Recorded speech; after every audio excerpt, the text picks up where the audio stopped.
ನಿಮ್ಮ ಹೆಸರು ಹೇಳ್ರಿ? ಅಮರೇಂದ್ರ. ಅಮರೇಂದ್ರ. ನಿಮ್ಮ ಮೇಡಮ್ನವ್ರ ಹೆಸರೇನು? ನಿರ್ಮಲ. ಎಷ್ಟು ಏಜ್ ಅವ್ರಿಗೆ? 57. ಅವ್ರದ್ದು ಫಸ್ಟ್ ಕೇಸ್ ಹಿಸ್ಟ್ರಿ ಹೇಳ್ರಿ. ಫಸ್ಟ್ ಬ್ರೆಸ್ಟ್ ಕ್ಯಾನ್ಸರ್ 2019 ಆಗಿತ್ತು. ಏನಾಗಿತ್ತು?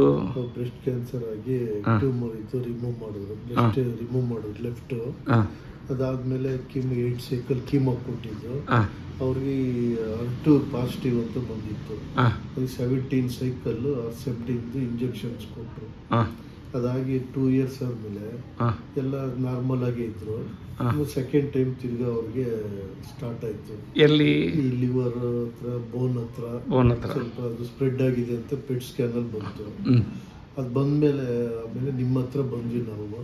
ಆಮೇಲೆ ಈ ಮೆಡಿಸಿನ್ ನಿಮ್ದೆಲ್ಲ ತಗೊಂಡ್ವಿ. ಯಾವ ತಿಂಗಳಲ್ಲಿ ಬಂದ್ರಿ? ಜುಲೈ 2024 ಅಲ್ಲಿ ಜುಲೈಯಲ್ಲಿ. ಅದು 3 ಟೈಮ್ಸ್ ಬಂದು ತಗೊಂಡು 3 ಮಂತ್ಸ್. ಆಮೇಲೆ ಡಾಕ್ಟರ್ ಹತ್ರ ಹೋದಾಗ ಅವರು ಸೆಕೆಂಡ್ ಕೀಮೋ ತಗೊಳ್ಳಿ, ಸ್ಪ್ರೆಡ್ ಆಗಿದೆ ಅದು ಅಂತೇಳಿ 6 ಸೈಕಲ್ ಕೀಮೋ ಕೊಟ್ಟರು.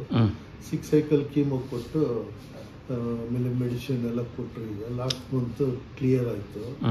ಈಗ ಪೆಟ್ ಸ್ಕ್ಯಾನ್ ಮಾಡಿಸಿದ್ರು. ಅದ್ರಲ್ಲಿ ನೋಡಿದ್ರೆ ಎಲ್ಲ ಕಮ್ಮಿ ಗುಡ್ ರಿಸಲ್ಟ್ ಬಂದಿದೆ ಅಂತ ಬಂತು ಹೇಳಿದ್ರು. ಬೋತ್ ಕೀಮೋ ಜೊತೆನಲ್ಲಿ ನಿಮ್ಮ ಮೆಡಿಸಿನ್ ತಗೊಂಡ್ರಿ, ಅದು ವರ್ಕ್ ಆಗಿದೆ ಚೆನ್ನಾಗಿ. Very good. ಅವ್ರಿಗೂ ಸ್ವಲ್ಪ ಇಮ್ಯುನಿಟಿನೂ ಡೆವಲಪ್ ಆಗಿದೆ. ಎಕ್ಸಲೆಂಟ್.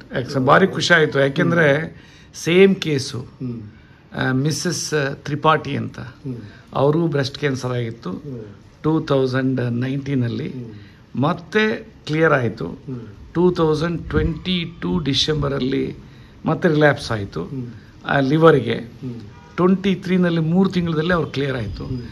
ನೀವು ನಮ್ಮ 3 ತಿಂಗಳಲ್ಲೇ ಆಗಿದೆ ಅಂದರೆ ನನಗೆ ಖುಷಿ ಆಗ್ತೈತೆ. ಇಬ್ಬರದು ಆಲ್ಮೋಸ್ಟ್ ಸಂತೋಷ ಆಯಿತು. ಅದಕ್ಕೆ ಕಂಟಿನ್ಯೂ ಮಾಡೋಣ ಅಂತ ಬಂದಿದ್ದೆ. Very good. Thank you.